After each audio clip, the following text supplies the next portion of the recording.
E aí galera, tudo beleza? Enfim, chegamos no Natal, né galera? Uma época tão especial aí do ano para a gente ficar com a família, se reunir, comer muito, né? E também rever filmes clássicos, obviamente, né? Eu tava pensando em fazer esse vídeo já tem tempo, só que esse filme só podia ser revisto, né? No Revisando hoje, galera, dia 24 de dezembro, né? E que filme mais clássico de Natal, se não Duro de Matar, não é, galera? Eu tava realmente querendo muito trazer um vídeo sobre esse filme aqui no canal e finalmente chegou a data, né? A única data que pode se postar esse vídeo aqui. Então já bora lá, logo sem enrolação, galera, bora revisar Duro de Matar. Bom galera, no filme Duro de Matar nós acompanhamos o policial John McClane, que em uma tentativa de passar o Natal ali com a família dele em Los Angeles, ele acaba sendo vítima ali de um ataque terrorista no Nakatomi Plaza. Aí como ele é o único ali que pode realmente fazer alguma coisa por ter experiência policial, ele vai atrás de tentar derrotar os terroristas de alguma forma. Bom gente, esse filme, realmente naquela época, ninguém que tava produzindo tava botando fé nesse filme. Principalmente por causa do Bruce Willis. Eles achavam que o Bruce Willis, e é até compreensível eu diria esse pensamento deles, o Bruce Willis ele era um cara muito ligado à série lá do Gato e o Rato e tudo mais, que ele fazia. Ele não era um cara de ação. Ele não era um cara que as pessoas achavam que tinha esse porte brucutu dos anos 80. Por exemplo, tinha o Stallone e o Schwarzenegger, né? Então, quando esse filme lançou, galera, eles falaram assim, pô, vamos botar o primeiro pôster aqui, mas vamos só botar o Nakatomi Plaza. Não vamos botar o Bruce Willis não, porque senão as pessoas não vão querer ver, tá ligado? Vão achar que é mais uma comédia, tudo mais, não vão ligar a uma coisa a outra. Só que, galera, ocorreu literalmente o contrário do que eles estavam pensando, porque muitas pessoas foram ver esse filme, principalmente as mulheres, porque elas eram apaixonadas pelo Bruce Willis, sabe? O Bruce Willis era um galã naquela época. Começou a ser um sucesso e tudo mais, e os homens também foram ir vendo, porque, pô, era um baita filme de ação maneiro, né? Então chamou a atenção de ambos os lados, e os caras conseguiram angariar uma baita de uma grana com esse filme. Bom galera, agora partindo pra história, é muito legal desde o começo, porque o Bruce Willis, ele sempre é esse cara do carisma, sabe? Yippee-ki-yay, motherfucker. A gente vê em outros filmes dele, como por exemplo, que ele foi fazer posteriormente, né? O último Boy Scout dele lá, que ele é esse cara que é aquele policial malandro, sabe? Aquele policial que conta as piadas, aquele policial mais carismático. Então desde o começo aqui, quando ele tá conversando com o cara do lado dele do avião, sabe? Ele tá todo tenso lá e o cara fala, pô, quando você chegar em casa lá, onde você for, você pega assim, tira os seus sapatos, pega o chão, o tapete, o carpete e começa a esfregar às vezes, fazer exercícios assim com os dedos do pé. Aí o Bruce Willis não leva ele a sério, depois a gente vê ele fazendo isso quando chega lá no Nakatomi Plaza, sabe? É umas coisas assim de piada que tem no filme, desde o comecinho, que eu acho que o Bruce Willis se encaixa muito bem pra isso, sabe? Fazer esse tipo de papel, cara comediante assim, sabe? Aí a gente começa vendo ele lá, indo pro hotel Nakatomi Plaza, ele conhece o Argyle, que é o motorista da limusine que tá levando ele, sabe? E a gente já vai descobrindo na conversa entre esses dois que o Bruce Willis, ele não tá com uma relação boa com a esposa, porque ele é um policial, ele não podia deixar o emprego dele em Nova York, e a esposa dele veio com os filhos pra Los Angeles, porque ela conseguiu realmente uma ótima oferta de emprego. Eu acho muito legal como os diálogos, assim, a gente vai descobrindo da vida do Bruce Willis e não é tão expositivo, sabe? O Argyle vai perguntando umas coisas, ele não responde outras, aí vai ficando meio claro, assim, sabe? Não precisa ser totalmente expositivo. Aí beleza, o Argyle deixa ele lá na Nakatomi Plaza, ele sobe, encontra a mulher dele, o chefe. Aí ele começa a conversar com a esposa sobre toda essa relação que eles estão tendo, tudo mais, e a gente vê realmente que é uma coisa muito complicada ali. Aí galera, não dá nem tipo tempo pra eles respirarem e tudo mais. A esposa dele sabe que tá rolando a confraternização ali da empresa do Natal, né? Aí o John McClane fica recluso ali num quartinho que os caras deixaram ele. Até uma hora, galera, que a gente começa a ver lá de baixo, já lá do primeiro andar, uns caras chegando com uma van assim e tudo mais. Aí os caras chegam na van, mano, começa a sair um monte de gente com arma, mais umas bombas e tudo mais. Mata o recepcionista do Nakatomi Plaza.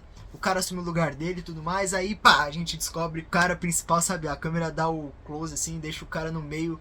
O Hans, galera, interpretado pelo Alan Rickman, galera. E que atuação maravilhosa, cara. Desde o começo você já sente a imponência do Hans, tá ligado? Você vê que ele é um cara ferradão, mano. Não mexe com ele não, sabe? Aquela barba dele, o cabelão jogado pra trás, terno estilo mafioso. Pô, o cara já passa totalmente respeito só de você olhar pra ele, tá ligado?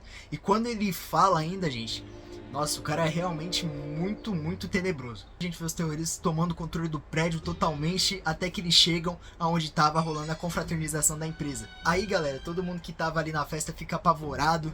Os caras começam a dar tiro, evacuar todas as salas onde tava toda a galera. Só que o John McClane tava na última sala. E aí o John McClane consegue ver ali a portinha escrita saída, ele vai correndo pra lá antes dos caras chegar e pegar ele. Só tem tempo mesmo de pegar a arma dele, porque nem o sapato ele consegue colocar, passa o filme inteiro descalço. Aí, né, o John McClane começa a investigar, todos os andares estão tomados por terroristas, os andares acima, os andares abaixo. O Hans descobre quem que é o chefe lá do Nakatomi Plaza, ele já tinha todas as informações, só não reconhecia o rosto. Mas descobre, pega lá o cara e ele fala assim, ó, seguinte, o que a gente quer? A gente quer só a senha do cofre, cara. Você não precisa ser morto aqui, a gente não vai fazer nada com você, só se você der a senha do cofre. Não tô pedindo nada demais. Só que o velho lá continua insistindo, ele é linhadura, tá ligado? Ele não quer passar de jeito nenhum. Mas o Hans, galera, ele é frio. Ele vai lá, ele fala assim, eu vou contar até 3. Ele fala 1, 2, aí o velho, no 3, sabe? O velho fala, não, pera aí, a gente não precisa resolver assim, não. Realmente não precisa. O Hans só vai lá e dá um tiro nele. Ok.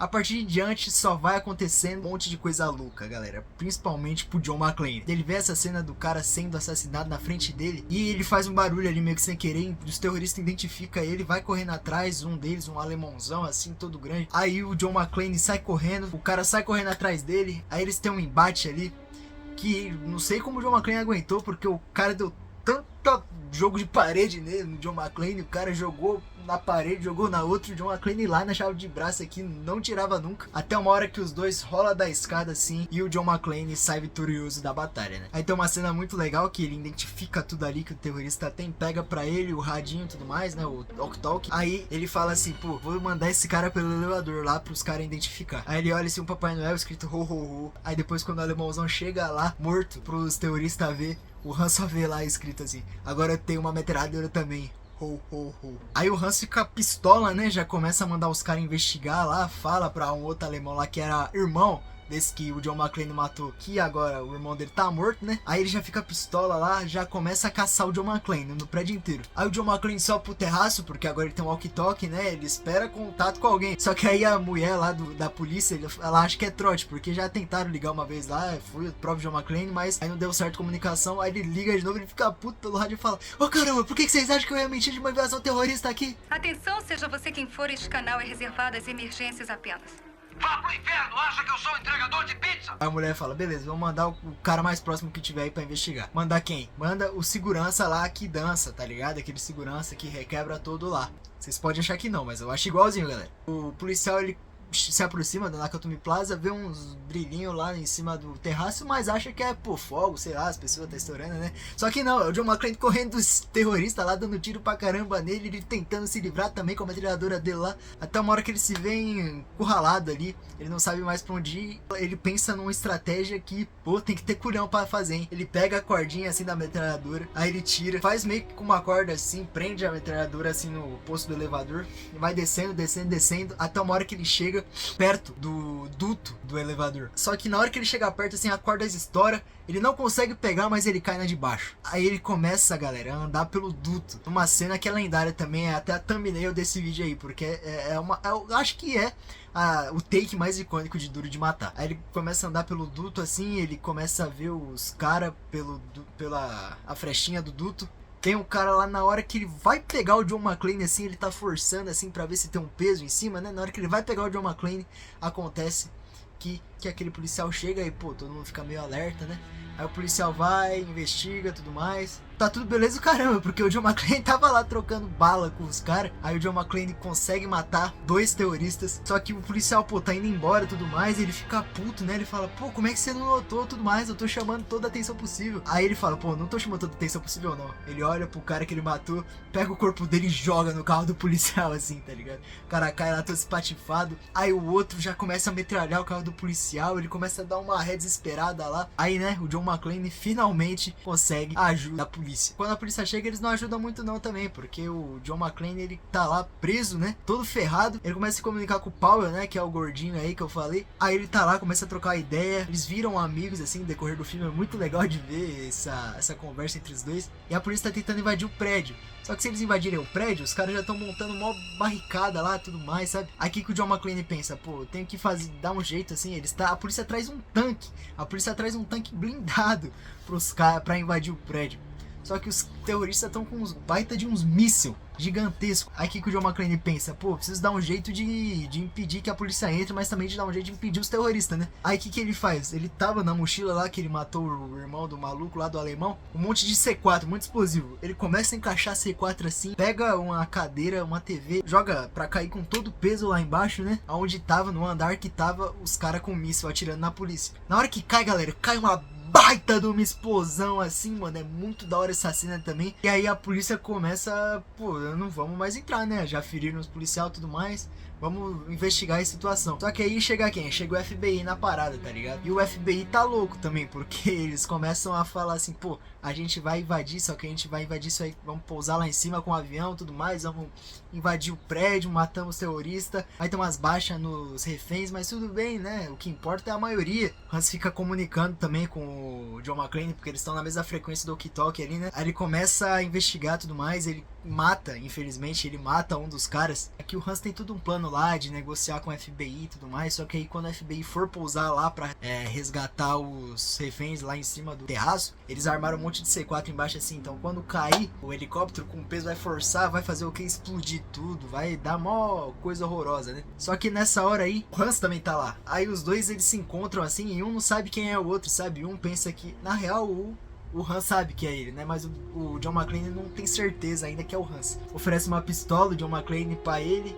Aí ele fala, pô, sério, John McClane, você é tão burro assim? John McClane não é burro, meus amigos, porque ele vai lá, ele oferece a pistola sem balas. Quando o Hans tenta atirar no John McClane, aí sim que ele percebe, ah, então você que é o Hans, né, irmão? Entra um monte de capanga também do Hans, começa a tretar com o John McClane, enquanto o Hans tá esperando um cara abrir o cofre lá dele. Enquanto o Hans tá esperando o cara abrir o cofre na Nakatomi Plaza, porque tem milhões de dólares ali em esculturas, em pinturas, em dinheiro também. O John McClane começa a tretar com todo mundo, mata um, mata outro. Aí vem o irmão do alemão lá que ele matou. Eles começam a tretar, é a pior treta do filme ali, porque o cara é muito forte. Até uma hora que o John McClane consegue enrolar uma corrente no pescoço, o cara empurra ele e acabou ali. John McClane sai vitorioso novamente. Aí o que acontece? Os caras tinham mandado todos os reféns lá pro terraço. Por quê? Porque o FBI ia pousar lá, né? Ia explodir todo mundo ia morrer, ia dar a maior merda. Aí o John McClane consegue chegar lá no terraço antes de todo mundo, começa a dar tiro pro alto assim.